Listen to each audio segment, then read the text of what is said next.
संत श्रेष्ठ ज्ञानेश्वर महाराजांचा संजीवन समाधी सोहळा आणि आषाढ निवृत्तीनाथ महाराजांचा संजीवन समाधी सोहळा. निवृत्तीनाथ महाराज, ज्ञानेश्वर महाराज, संत एकनाथ महाराज आणि संत तुकाराम महाराज ह्या सगळ्या वारकरी संतांचे जे समाधी सोहळे आहेत, या समाधी सोहळ्याचे ज्या वेळेला महाराष्ट्रामध्ये प्रसंग चालू असतात. आता 8 दिवसापूर्वी आम्ही तुकोबारायांच्या अभंगांवरती कीर्तन करत होतो, तुकोबाराय सांगत होतो. काल षष्ठी होती, किमान 6 दिवस तरी संत एकनाथ महाराज सांगावेत, एक दिवस नाही. काल षष्ठी असेल. सगळ्या महाराष्ट्रात संत एकनाथ महाराजांच्या जीवनावरती सध्या प्रचार प्रसार चालू आहे. या सप्ताहांमध्ये आज सप्तमी आहे. कालचं कीर्तन माझं होतं, पण काल मला काही अपरिहार्य कारणास्तव मला माझ्या कारणास्तव दुरुस्ती ठेवावी लागली कीर्तनाच्या दिवसाची. मी सेवा आजच्या दिवशी मागावून घेतली, ती तुम्हाला नाही, कालच्या कीर्तनकारांना, माझे मित्र आहेत. पण ज्या वेळेला मला जे कळलं की माझं षष्टीला कीर्तन आहे, त्याच वेळेला माझ्या डोक्यात एक विषय होता, मला एकनाथ महाराज सांगायचे आहे.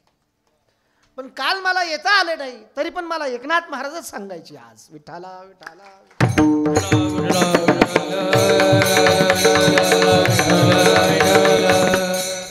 संत श्रेष्ठ एकनाथ महाराज अनुभव सांगतात श्री गुरु कृपेचा.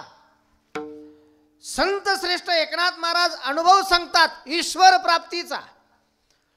भक्ती जीवनातला सगळ्यात श्रेष्ठ अनुभव भगवत प्राप्ती. भगवत प्राप्तीचा अनुभव अनिर्वचनीयम प्रेम स्वरूपिणम प्रतिक्षण वर्धमानम. अनिर्वचनीयम, वचनामध्ये शब्दामध्ये भगवत कृपेचा भगवत प्राप्तीचा अनुभव सांगता येत नाही, तरी का सांगतात? तुम्हीच सांगताय ना महाराज की अनिर्वचनीय आहे, तरी का सांगतात? त्याचं कारण आहे. जरा संत जीवनाचा अभ्यास करूया, संत जीवनाचा धांडोळा घेऊया 2 मार्गांनी. कारण संत जीवनाला भूमिका आहे, काही वैशिष्ट्यपूर्ण भूमिका घेऊन जे जीवन अवतीर्ण होत झालेलं आहे, जन्माला आलेलं आहे, ते जीवन संत जीवन आहे. आणि काहीच भूमिका ठरलेली नाही. जन्माला काय यायचं, जन्माला आल्यानंतर काय करायचं, काय केलं पाहिजे, कशा करता जन्म घ्यायचा, या भूमिकाच निश्चित नाही. ते तुमचं माझं जीवन सर्वसामान्य माणसाचं. आपलं एकच भूमिका आहे, आजीबाई इकडे बघा, ल्यावे खावे बरे असावे सदैव, हीच भूमिका आहे आपली. काही ठरलेलं नाहीये, एवढंच.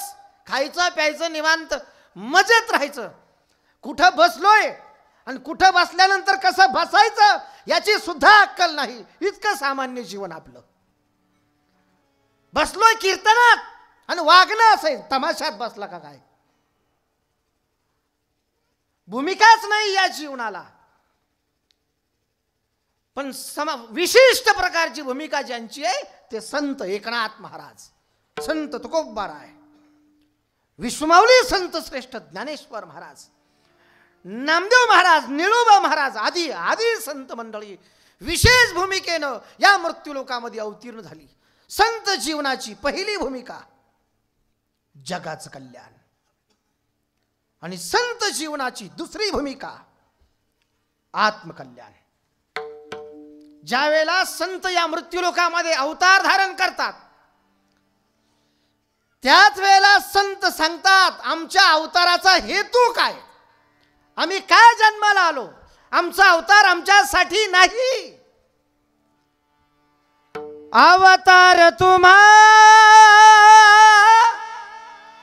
दया करण,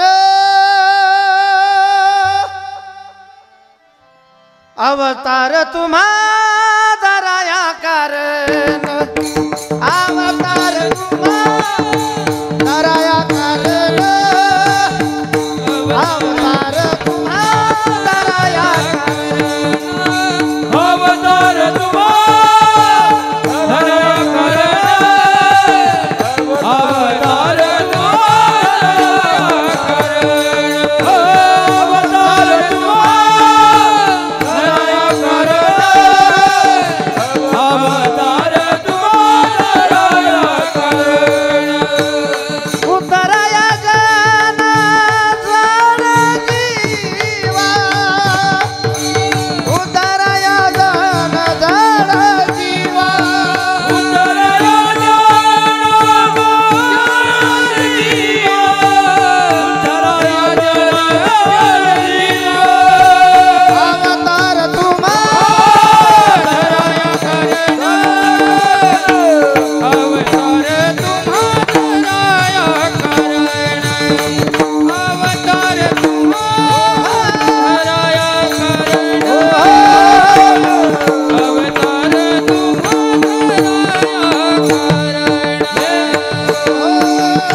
आमचा अवतार आमच्यासाठी नाही, तुमच्यासाठी आहे. उद्धरया जन जड जडाच्या जीवाच्या जनाच्या कल्याणासाठी संत या मृत्यूलोकामध्ये अवतार धारण करतात.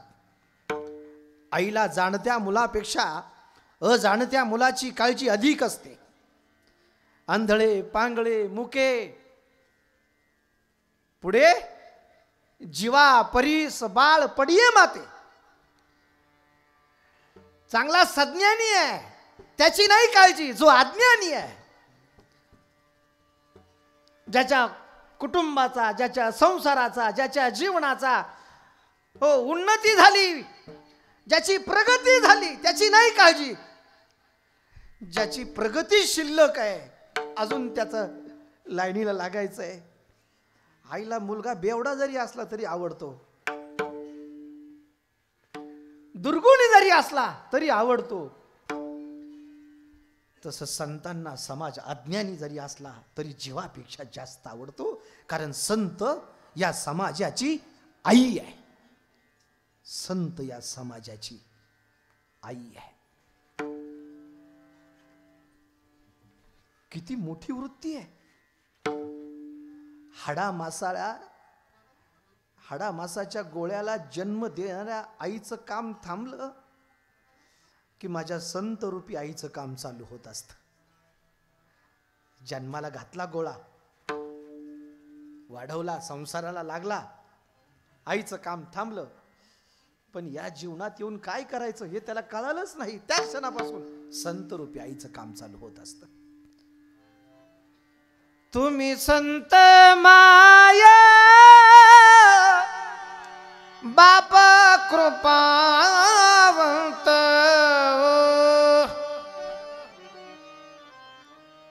कायमी पतित कीर्तिवानो कीर्तिवानो, कायमी पतित कीर्तिवानो कीर्तिवानो कीर्तिवानो. संत आई 10-10.5 महिन्याचं लेकरू आहे. 10-10.5 महिन्याचं. नुकताच बाळ जन्माला आला, 10.5 महिन्याचा झाला. तो असा पालथा पडतो, मांडीवरती थोडीशी पडून, पोटावरती पडून पुढं धावण्याचा प्रयत्न करतो. थोडा कोपरावरती येतो, नंतर गुडघ्यावरती येतो, नंतर थोडासा पाऊल धरायचा प्रयत्न करतो. व्यवस्थित त्याला पाऊल पण धरता येत नाही. आई त्याला मंदिरात घेऊन जाते. मंदिराला 50-51 पायऱ्या आहे. बालाचं कुतूहल असतं तिला, माझा बाळ आता चालायला लागला. त्या पायरीवरती सोडते. एका पायरीचा आधार घेत बाळ पुढे चालतो. शेवटच्या पायरीवरती जातो. आई खालच्या पायरीवरती आहे, बाळ वरच्या पायरीवरती आहे. आईला आनंद वाटतोय. बाळाच्याही मनात हा भाव आहे की आता मी सगळ्या पायऱ्या चढलो म्हणून मला आई पाहिजे आहे. बाळ कितीही उंच गेला तरी त्यांना आईच पाहिजे असते. लक्षात येते? लक्षात येते? मुलगा कितीही उंच गेला, कितीही मोठा झाला, तर त्या उंच शिखरावरून त्याला आईच दिसली पाहिजे. त्या 10-10.5 महिन्याच्या बाळानं शेवटच्या पायरीवरती गेल्यानंतर आईकडे डोकून बघितलं. त्याचा तोल गेला, त्याला व्यवस्थित पाय पण धरता येत नाही. आता असा झोक त्याचा गेला, मान अशी आईकडे. खाली दगडाच्या 50 पायऱ्या.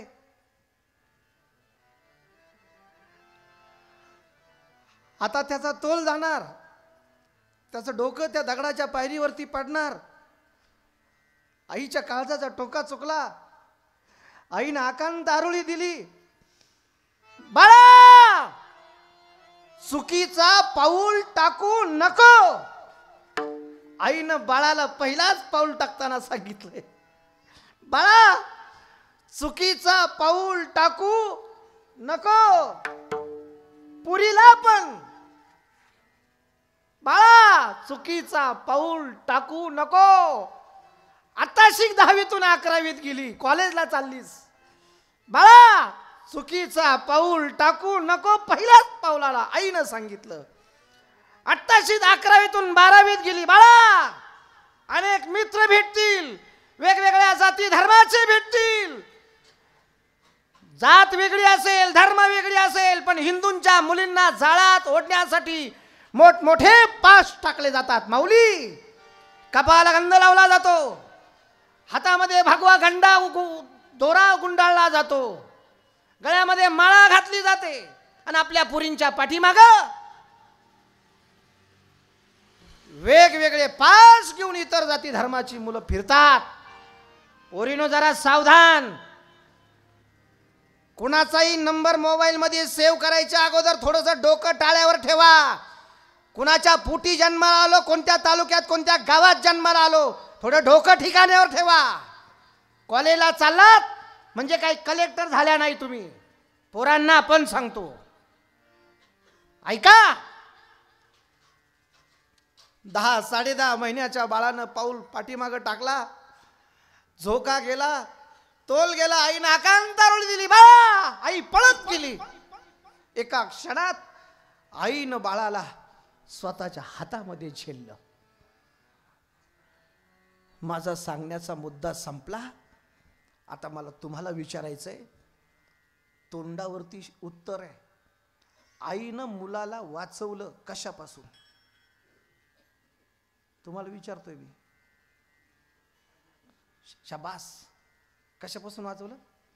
पडण्यापासून. आई मुलाला वाचवते पडण्यापासून, संत समाजाला वाचवतात बुडण्यापासून.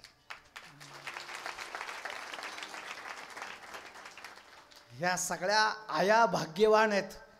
त्या कोपऱ्यापासून तर त्या कोपऱ्यापर्यंत या बाळांना ज्यांनी ज्यांनी जन्म दिला त्या सगळ्या आया भाग्यवान आहेत की ही मुलं माझ्या ज्ञानोबरायचा, तुकोबरायचा, छत्रपती शिवाजी महाराजांचा, धर्मवीर संभाजी महाराजांचा, प्रभू श्रीरामाचा, बजरंग बलींचा, ज्ञानबा तुकोबाचा जयघोष करतात. ही सगळी भाग्यवान आहेत.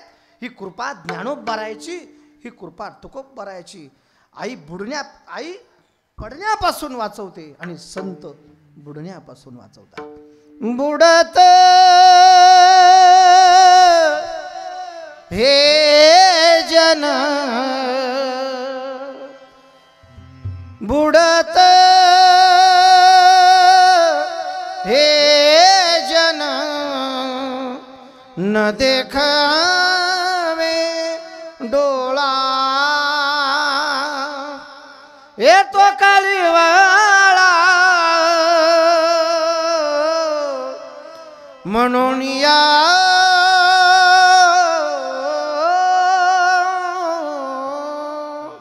जगाच्या कल्याणा संतांच्या विभूती, जगाच्या कल्याणा संतांच्या विभूती, जगाच्या कल्याणा संतांच्या विभूती, जगाच्या कल्याणा संतांच्या विभूती, जगाच्या कल्याणा संतांच्या विभूती, जगाच्या कल्याणा संतांच्या विभूती, जगाच्या कल्याणा संतांच्या विभूती, जगाच्या कल्याणा संतांच्या विभूती.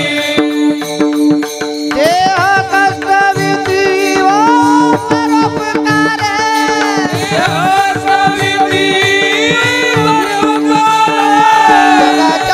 कल्याणा संतांच्या विभूती, जगाच्या कल्याणा संतांच्या विभूती, जगाच्या कल्याणा संतांच्या विभूती, जगाच्या कल्याणा संतांच्या विभूती.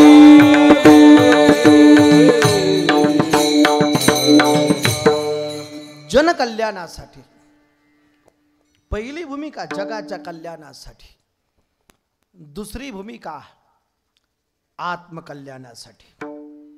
जलकल्याणासाठी लोकांतात आणि आत्मकल्याणासाठी एकांतात. तुका म्हणे आम्हा एकांताचा वास, ब्रह्मी ब्रह्मरस सेव सदा, किंवा एकांताचे सुख मज देई देवा. जनकल्याणासाठी लोकांतात, आत्मकल्याणासाठी एकांतात. गेले आत्मकल्याण, ब्रह्मानंद मिळाला, पण तो ब्रह्मानंद सुद्धा स्वतःपुरता मर्यादित नाही ठेवला. तो ब्रह्मानंद सुद्धा स्वतःपुरता मर्यादित, तोही जगाला वाटला. हा संत जीवनातला सगळ्यात मोठा उपकार आहे बरं का. अनुभव तुम्हालाही आहेत, अनुभव तुम्हालाही आहेत, अनुभव मलाही आहेत, संसारिकालाही अनुभव आहेत, आणि जे परमार्थ करतात त्यांनाही अनुभव आहे. अनुभव दोन्ही ठिकाणी आहेत, पण दोघांचे अनुभव एकसारखे नाही, इथे फरक आहे. अनुभव प्रपंचातही आहे, अनुभव परमार्थातही आहे, पण दोघांचा अनुभव एकसारखा नाही, इथे तफावत आहे. प्रपंचातला अनुभव लोकांना सांगू नका, संसारातला अनुभव लोकांना सांगत बसू नका, कारण संसारातला अनुभव लोकांना सांगणं दूषण आहे. या विरुद्ध परमार्थातला अनुभव लोकांना सांगितल्याशिवाय राहू नका, कारण परमार्थातला अनुभव सांगणं भूषण आहे. प्रपंच दूषणाचा आणि परमार्थ भूषणाचा. ऐका, ज्यांचा अभंग सेवेकरता निवडला त्या संत श्रेष्ठ एकनाथ महाराजांच्या जीवनातला छोटासा अनुभव सांगतो. पैठण गोदावरीचा पुण्य परिसर. या पैठणमध्ये भानुदासाचे कोळी संत एकनाथांचा जन्म झाला. मोठे अलौकिक संत आहेत, पण नाथांचा जन्म ज्या नक्षत्रावरती झाला ते नक्षत्र मोठं विचित्र. मुळात आई रुक्मिणीबाई आणि वडील सूर्यनारायण. संत एकनाथ महाराज ताने होते, नुकतेच जन्माला आलेले. तान बाळ होतं, त्याच वेळेला निवर्तले होते. नाथांचा मूळ नक्षत्रावरती झाला जन्म. नाथांचा जन्म मूळ नक्षत्रावरती झाला. मूळ नक्षत्र चांगलं नाही पंढरी बाबा. त्याचा परिणाम असा झाला, मुळीची या मुळी एका जन्मला, एका जन्मला आई वडील निवर्तले. आजोबा चक्रपाणी चिंतेत पडले, काय नाव ठेवू प्रभू, काय नाव ठेवू, याला आई नाही, याला बाप नाही, काय नाव ठेवू. भानुदास महाराज हे कट्टर विठ्ठल भक्त होते. पंढरीचं दैवत आम्हाला जे भेटलं भक्ती करण्यासाठी, हा उपकार फक्त भानुदास महाराजांचा आहे, फक्त भानुदास महाराजांचा आहे. त्या श्री विठ्ठलाला साकडं घातलं, देवा अरे आता या घराला, या कुळाला कुणीच नात शिल्लक नाही राहिली, काय नाव ठेवू देवा याच लेकराचं, काय नाव काय ठेवू देवा. या घराला कुणीच नात राहिला नाही, हा एकच नात राहिला. देवाची कृपा झाली, मुखात शब्द गेला, नाव ठेवलं एकनाथ. एकनाथ शुचिनाम श्रीमताम गेहे योग भ्रष्टो भी जायती. पवित्र ते कुळ पावन होतो देश, जेथे हरीचे दास जन्म घेते. पवित्र वंशात, पवित्र कुळात, पवित्र मायबापाच्या पोटी संत एकनाथांचा जन्म झाला. लहानपणापासूनच ईश्वर भक्तीची आवड होती. लहानपणापासून वयाच्या 6व्या वर्षी संत एकनाथ महाराजांची आजोबा चक्रपाणी यांनी मुंज केली. एक ऋग्वेदी ब्राह्मण बघितला, विद्वान ब्राह्मण. त्या ब्राह्मणाला संत एकनाथ महाराजांना शिक्षण देण्यासाठी, विद्याभ्यास देण्यासाठी, वेद दीक्षा देण्यासाठी ठेवलं. अत्यंत अल्प वयामध्ये, वयाच्या 12व्या वर्षापर्यंत 4 वेद, 6 शास्त्र, उपनिषद, 18 पुराण यांचं ज्ञान झालं. नाथ वेदशास्त्र संपन्न झाले. मोठे अलौकिक संत होते. एकदा जंगलामध्ये नाथ एका शिळेवरती बसले आणि नाथांनी समाधी लावली. नाथांचं चित्र बघितलंय ना, पाठीमागं जो शेष आहे ते नाथांचं चित्र आहे. नाथांनी समाधी लावली. रोज जायचे नाथ जंगलामध्ये, शिळेवरती बसायचे, समाधी लावायची, समाधीत जायचे. एका गोराख्यानं बघितलं. तो गोराखी अचंबित झाला. रोज रोज रोज रोज त्या तीव्र उन्हाळ्याच्या दिवसामध्ये त्या शेषाला त्रास होऊ नये, त्या नागाला त्रास होऊ नये म्हणून तो गोवळी, तो गुराखी त्यांच्या एका गाईचं दूध वाटीभर काढायचा आणि नाथांच्या डाव्या पायाच्या मांडीजवळ ठेवायचा. समाधिभग्न होणार, शेष फणा काढून घ्यायचा, दूध प्राशन करायचा, निघून जायचं. नाथांच्या लक्षात आलं समाधी उत्थान व्हायच्या वेळेला काहीतरी आपण समाधीत असताना इथे घडतंय. मग एक दिवस नाथांनी फक्त ढोंग केलं समाधीचं. फक्त समाधी लावलीच नाही, डोळे मिटवून घेतले आणि मध्यावधी डोळे उघडले. पाठीमागून फुतकार येत होता, फुस. मान पाठीमागून बघितलं, कोण आहे? साक्षात शेष. शेषाला आवाहन केलं, अरे कोण आहेस तू? कोण आहेस? हो प्रगट. शेष थरथर कापू लागले आणि शेष रूपात न राहता स्वतः भोलेनाथाने नाथांना दर्शन दिलं. शिवभोळा चक्रवर्ती त्याचे पाय माझे चित्ती. हा संत एकनाथ महाराजांचा या प्रसंगातला अनुभव आहे. सगळ्या पैठणात चर्चा पसरली. सगळ्या पैठणचे लोक नाथांना नमस्कार करायला लागले. अगोदर टिंगल टवाळी व्हायची, पण आता नमस्कार व्हायला लागला. ऐका माऊली, पैठणाच्या पंचक्रोशीत चर्चा केली, महाराष्ट्राच्या कानाकोपऱ्यात चर्चा केली, काशीपर्यंत चर्चा केली. पैठण ही दक्षिण काशी आहे, ही आपली काशी आहे, पण उत्तर काशीपर्यंत नाथांच्या भक्तीची चर्चा केली. एक वेदशास्त्र संपन्न ब्राह्मण नाथांना भेटण्यासाठी मुक्काम दरमुक्काम करत करत पैठणात आले. सकाळच्या प्रहरी त्या पैठणामध्ये धर्मचर्चा चालली होती, धर्मसभा बसलेली होती. त्या धर्मसभेच्या बाजूला तो पांथस्थ गेला.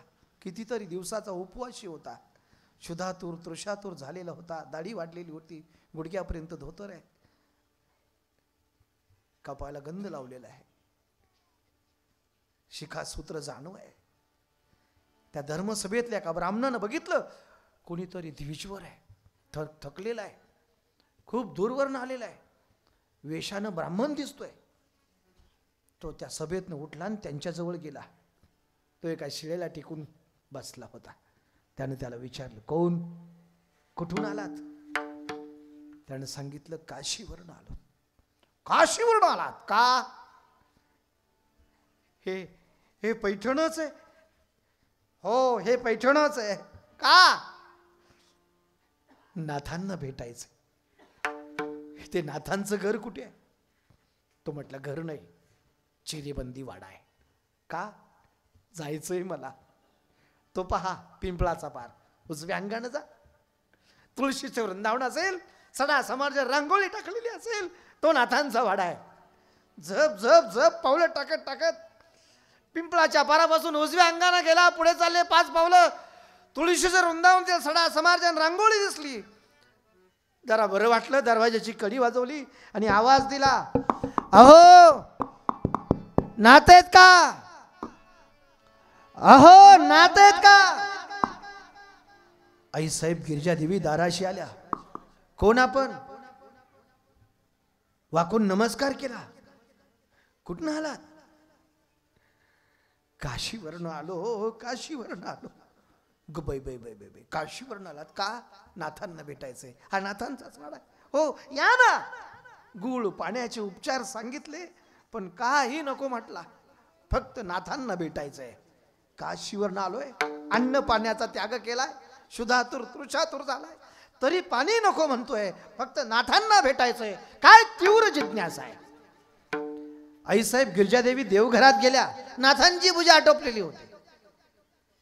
स्वामी, कोणतरी पांथस्थ आहे. काय सांगितलं बाई? खूप दूरवरून आलेत ते बघा, फक्त तुम्हाला भेटण्याची इच्छा आहे. नाथ देवघरातनं ओहरीमध्ये आले. शिका सूत्र्याला जाणव्याला हात घातला आणि तसाच नमस्कार केला. श्रीहरी श्रीहरी. कुठून आली स्वारी? स्वारी कुठून आली? षष्ठी चालू आहे असं समजा. आज षष्टी आहे आणि आपण पैठणात नाथांच्या वाड्यात आहे असा भाव मनामध्ये ठेवा. श्रीहरी स्वारी कुठून आली? ज्यांच्या दर्शनासाठी मुक्काम दर मुक्काम मजल दर मजल करत थोडी शिवरंजनी त्या काशीवर आलो. ते नाथ हे पुढे दिसले, मनस्वी आनंद झाला, अंतःकरण भरून आलं, नैनी अश्रू लोटले. भाव उभारले, हात उभारून सांगितलं, डोळ्यात पाणी तरळलं, नाथा तुम्हाला भेटण्यासाठी काशीवरनं आलो, काशीवरनं आलो. नाथांचा चेहरा भाव विभोर झाला. काशीवरनं आला, अहो भाग्य, अहो भाग्य, परम भाग्य. जो काशीवरनं दर्शनासाठी आला त्यांच्या दर्शनासाठी नाथ पुढे सरसावले, शिर साष्टांग दंडवत. काशीवरनं आलात, काशी विश्वनाथाच्या नगरीतनं आलात. याला काय करावं तेच समजेना. ज्यांच्या दर्शनासाठी मी काशीवरनं आलो त्यांनी माझ्या चरणावरती लोटांगण घातलं. नाथा उठा, ओ नाथा उठा, मला पापात पाडू नका, उठा. नाथांच्या खांद्याला हात लावला ना, उठा, मी तुमच्या दर्शनासाठी आलो, तुम्ही का माझं दर्शन घेता? माझं दर्शनच घ्यायचं असेल तर मग ऐका. परवा काशी विश्वनाथ माझ्या स्वप्नात आले. मी दुसरा तिसरा कुणी नाही, काशी विश्वनाथाचा पुजारी आहे. देवाची सेवा करतो, 24 तास श्री विश्वनाथाच्या जवळ असतो. रात्री झोपेत परमात्मा काशी विश्वनाथ माझ्या स्वप्नात आले आणि स्वप्नात आलेल्या देवानं मला काही सांगितलं, तुला खऱ्या संतांचं दर्शन करायचं असेल आणि कृतार्थ व्हायचं असेल तर एक काम कर. पैठण गोदावरीचा पुण्य परिसर, या पैठण क्षेत्री भानुदासाचे कुळी संत एकनाथांचा अवतार झालाय. ते मोठे अलौकिक संत आहेत. ते संत आहेत, ते श्रांत आहेत, ते श्रीमंत आहेत, ते सिद्ध आहेत, ते प्रसिद्ध आहेत. काही संत आहेत पण शांत नाही आहेत, काही शांत आहेत पण संत नाही आहेत, काही संत आहेत, काही श्रीमंत आहेत पण शांत नाही आहेत, काही श्रीमंत आहेत, काही शांत आहे, काही संत आहेत पण सिद्ध नाही आहेत. संत एकनाथांचं दर्शन केलं तर हे सगळे गुण तुला एकाच ठिकाणी भेटतील. त्यांचं दर्शन घे. मला देवानं स्वप्नात येऊन सांगितलं, नाथा. आता मात्र नाथांचा भाव भाव विभोर झाले. नाथ, देव तुमच्या स्वप्नात आले, माझ्याबद्दल बोलले. काय बोलले देव? काय बोलले काय माझ्याबद्दल? सांगितलं ना, खऱ्या संतांचं दर्शन करायचं असेल तर त्या नाथांचं दर्शन घे. त्यांचा अधिकार सामान्य नाही. ऐका, गेली 36 वर्ष झालं परमात्मा श्रीहरी नारायण ज्यांच्या घरी कावडीनं पाणी भरतो, 36 वर्ष हा अधिकार त्यांचा आहे. प्रत्येक कीर्तनामध्ये नाथ पुढे उभे राहिले की तो पाठीमागे उभा होतो, चोपदार राहतो. स्वतः नाथ देवपूजेला जर बसले तर गोपीचंदन उघडून देतो. कोण कोण कोण? देव. लावायचा आहे कुणाला? त्यालाच लावायचा आहे. श्री एकनाथ सदनी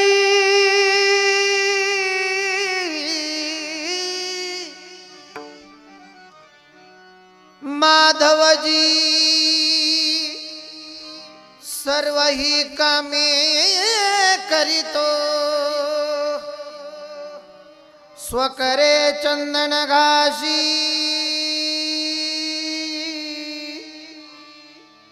गंगेचे पाणी कावडीने भरितो,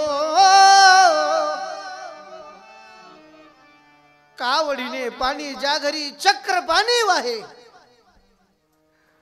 श्रीखंड्याच्या रूपात कावडीनं पाणी भरणारा देव होता.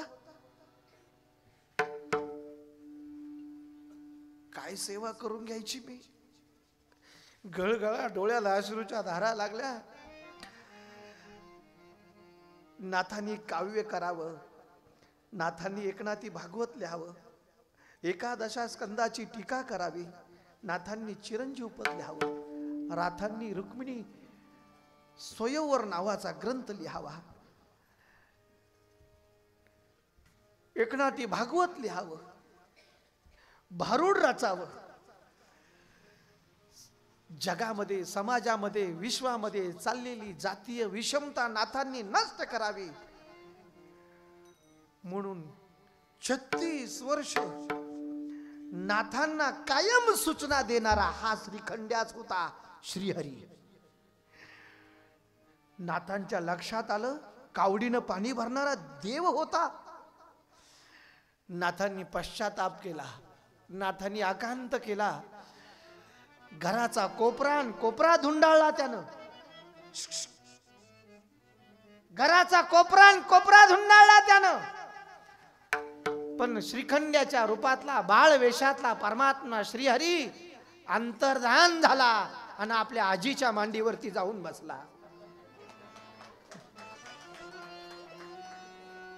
बऱ्याच वेळा झालं ना.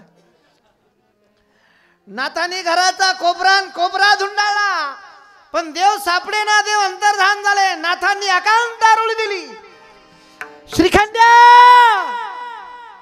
आहो देवा एक वार तरी दर्शन द्या. देव अंतर्धान झाले. नाथांची शुद्ध हरपली, नाथ धरणीला कोसळले. काही अवधीनंतर काशीत आलेल्या ब्राह्मणांनी त्यांना सावध केलं, नाथा काय झालं, का आकांत करताय, का वाईट वाटून घेताय. संत एकनाथ महाराज म्हटले, नाथांनी देवानी माझी सेवा करावी हे माझ्या परमार्थाचं दूषण आहे. काशीत आलेल्या ब्राह्मणानं सांगितलं, देवानं तुमची सेवा करावी आणि देवानं तुमची कौतुक करावं, तुमची प्रशंसा करावी, देवानं तुमची स्तुती करावी, हे तुमच्या परमार्थाचं दूषण नाही, हेच खरं तुमच्या परमार्थाचं भूषण आहे. वाऱ्या हाती माप चाले सज्जनाचे, कीर्ती मुख ज्यांचे, नारायण प्रपंच दूषणाचा परमार्थ भूषणाचा. विठाला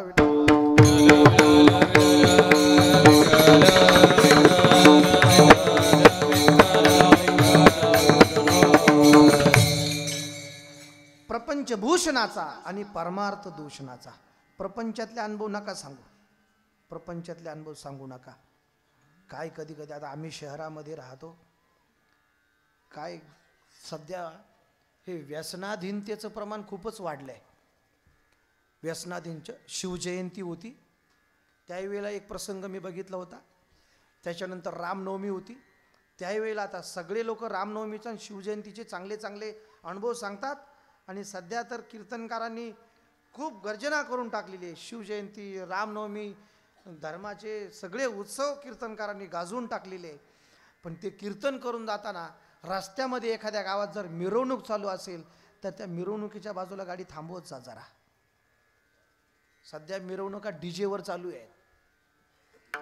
रामनवमीच्या, कशाच्या, रामनवमीच्या. सध्या शिवजयंती डीजेवर चालू आहे. कशावर चालू आहे, शिवजयंती. आता 2-2 झाल्या. मला काही वाटतं, मला नेमकं कळत नाही आपण हिंदू आहे का इतर धर्माचे, कुठले आहोत, कुठले हिंदू म्हणून आपण नेमकी ही कृती करतोय, ही हिंदू धर्माला साजेशी आहे का. इकडे बघा, मी काय बोलतोय ते नीट लक्षात ठेवा. हे करणारे मुलं तुमचेच आहे. तुमचे म्हणजे मी बेलूत नाही बोलत, मी महाराष्ट्रात बोलतोय, मी भारतात बोलतोय, याचा विचार करा. सगळ्यांनी ऐका. तुमच्या मुलाला शिवजयंतीच्या दिवशी, रामनवमीच्या दिवशी सकाळी जवळ बसवा. त्याला सांगा आजचा दिवस आपल्यासाठी खास आहे, विशेष आहे. हा दिवस नसता तर हिंदू म्हणून जन्माला आलो नसतो. हो, आता गुढीपाडवा येणार आहे.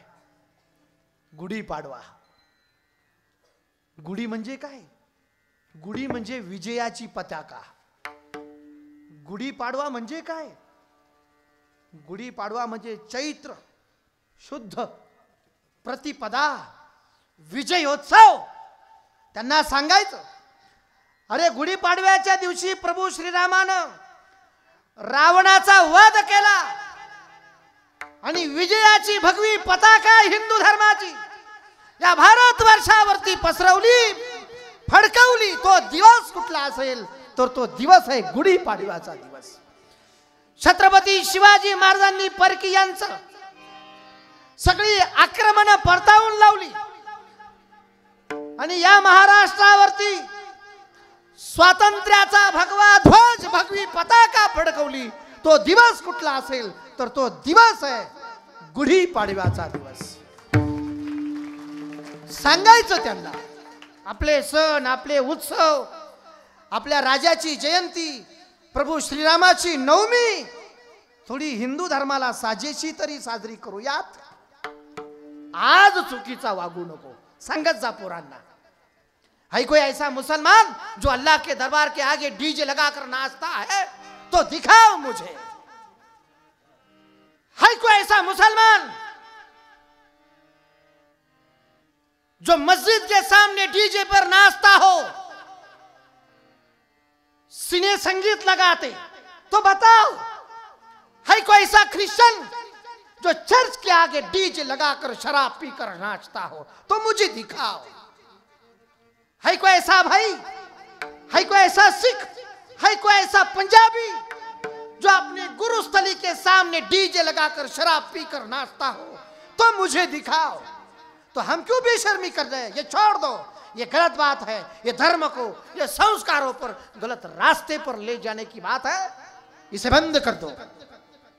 नाही तर या अशा तिथीन अशा जयंत्या साजऱ्या नाही झाल्या तरी चालतील, पण हिंदू धर्माला कलंक लावू नका.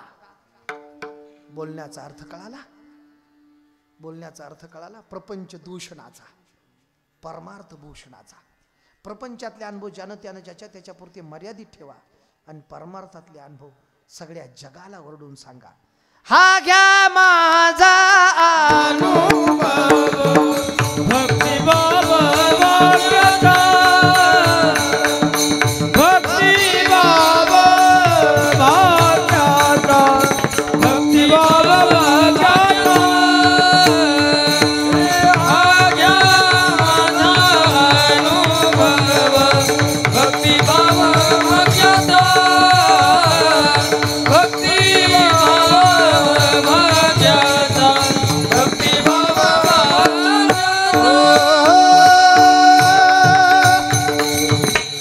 हा घ्या माझा अनुभव भक्तिभाव भाग्याचा. आता अनुभव सांगण्यासारखा आहे ना? आता अनुभव सांगण्यासारखाच आहे. 550 वर्षाचा कलंक पुसला. अयोध्येमध्ये श्रीराम ललाचं मंदिर झालं. हा कलंक पुसला. सगळ्यात जास्त आनंद कोणाला झाला असेल? तुम्हाला झाला की नाही? मग सांगा ना आम्हाला झाला म्हणून. आम्ही आता 14-13 जानेवारीला अयोध्येमध्ये होतो. बाजूलाही फिरलो, चित्रकूटला, जनकपुरीला, इकडे तिकडे सगळीकडे गेलो. सीतामाईच्या तिकडे आम्ही गाडीमध्ये जर गाणी लावली श्रीरामाची तर माकडे येऊन आमच्या गाड्यांवरती नाचायची. वानर, माकडं, देवा शपथ. राम मंदिराचा सगळ्यात जास्त आनंद कुणाला झाला असेल तर तो बजरंग बलींना झालाय. सगळ्यात जास्त आनंद. काय पचवलं नाही मारुतीरायानं? अपमान पचवला. वानर म्हणून हिनवायचे, माकड म्हणून हिनवायचे, काय पचवलं नाही. एक बार तो ऐसा हुआ, श्री रामचंद्र जी महाराज के भरे दरबार ने विभीषण ने ताना मारा, बजरंगी क्या तेरे मन में राम है?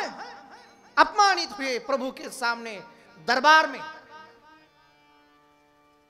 लेकिन फिर भी सह लिया प्रभु के लिए. हाँ, मेरे मन में भी राम है. सीना फाड़ा और बोले, ले देख, प्रभु के नाम का जयकारा लगाया. जय श्री राम. और बताया, श्री राम, जास्त नाही मापात, श्री राम जानकी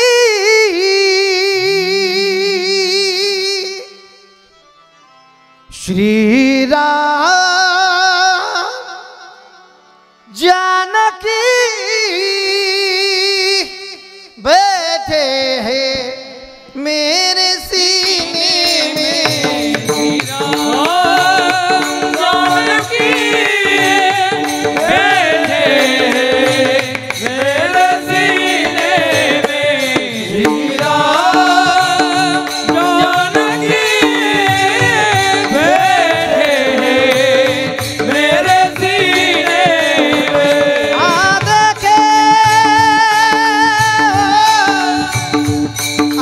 देखे दिल के नगीनों में श्री राम जानकी बैठे मेरे सीने में।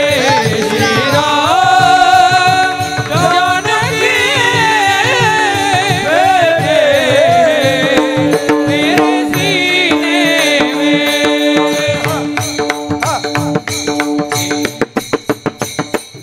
मुझको कीर्ति ना वैभव ना यश चाहिए। मुझको कीर्ति ना वैभव ना यश चाहिए। राम के नाम का मुझको रस चाहिए। राम के नाम का मुझको रस चाहिए। मुझको कीर्ति ना वैभव ना यश चाहिए। मुझको कीर्ति ना वैभव ना यश चाहिए। राम के नाम का मुझको रस चाहिए। राम के नाम का मुझको रस चाहिए। सच्चा आनंद है,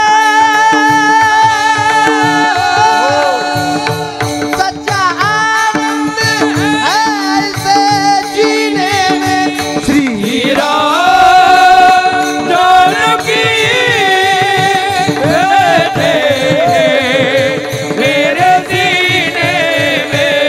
श्री राम जानकी बैठे मेरे सीने में। अनमोल है वो चीज मेरे काम की नहीं, दिखती अगर छवि जिसमें सिया राम की नहीं। राम रसिया हूँ मैं, राम सुमिरन करूँ। राम रस गाऊं मैं, राम सुमिरन करो। सिया राम का सदा ही मैं चिंतन करूँ। सिया राम मैं सदा चिंतन करो। सुख मिले इसे अमृत को पीने में। सुख मिले इसे अमृत को पीने में। श्री राम जानकी बैठे मेरे सीने जय में। श्री राम। श्री राम जानकी बैठे मेरे सीने में। श्री राम।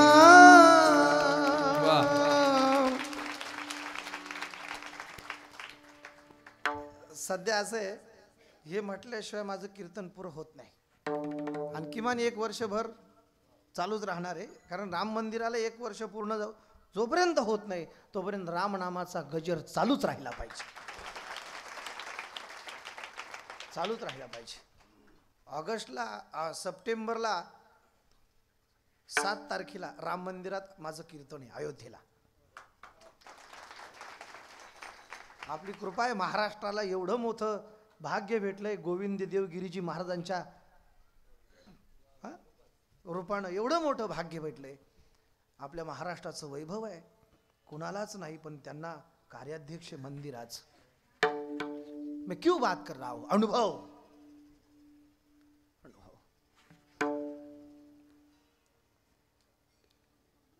सीता मैया. ओ आजीबाई इकडे पहा, इकडे लक्ष द्या. मैया सीता अपने महल में सज धज रही थी, श्रृंगार कर रही थी। तो उस समय मैया कुमकुम की डिब्बे से अपने माथे पर तिलक कर रही थी, अपने माथे पे सिंदूर भर रही थी।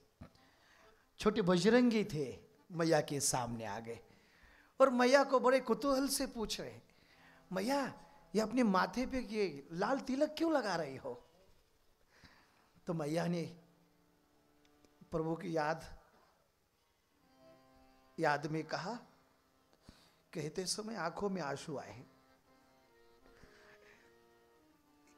मैया क्यों रोई? कुछ नहीं, अपने प्रभु की याद आ गई। बताओ ना, ये सिंदूर क्यों लगा, इससे क्या होता है? आंसू भरे नैनों से मैया ने कहा, बजरंगी ये लगाने से मेरे प्रभु की उम्र बढ़ जाती है। कुंकू लावल्यानंतर माझ्या प्रभू श्रीरामाची आयुष्य वाढतं। बजरंगी की आंखों में आंसू आए। इतने दिनों से मुझे पता नहीं था, मैया रोज सिंदूर लगा रही है। मैंने तो अपनी जिंदगी में एक बार भी सिंदूर नहीं लगाया, लेकिन मेरे इतना प्रेम तो प्रभु से कोई करता नहीं, ऐसा मेरा मानना है। तो पैर पीछे गए, भंडार खाना में गए, जहां सिंदूर की बोरियां पड़ी थी, उसमें से कई बोरियां निकाल दी और पूरी की पूरी बोरियां अपने माथे से पांव के नाखून तक अपने आप को सिंदूर में भिगो दिया, सिंदूर में डुबो दिया। जब तक मन की भावना पूरी नहीं हुई, उतनी बार अपनी शरीर पर सिंदूर की बोरिया डालते रहे।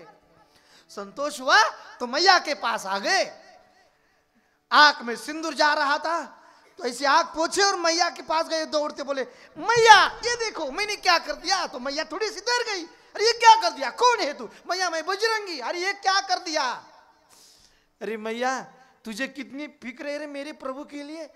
तू कहती है ये सिंदूर लगाने से मेरे प्रभु की उम्र बढ़ जाती है, आयु बढ़ जाती है। अरे तू इतना सा सिंदूर लगा के मेरे प्रभु की कितनी उम्र बढ़ाओगी? देख मैंने अपने पूरे शरीर को सिंदूर लगा दिया।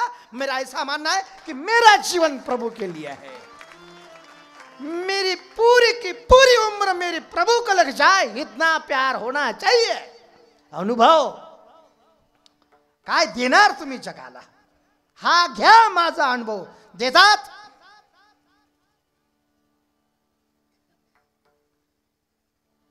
कोणाला नाही, वेड लागावं लागतं रामाच्या नावाचं वेड।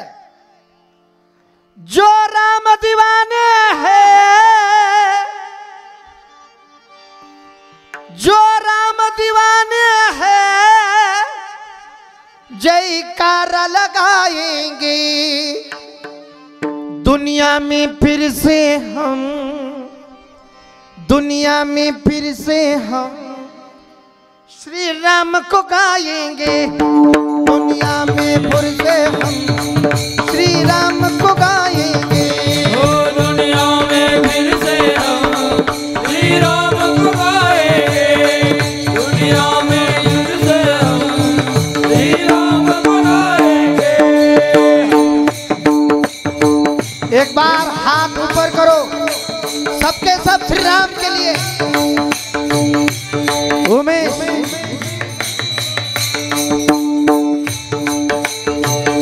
लाइट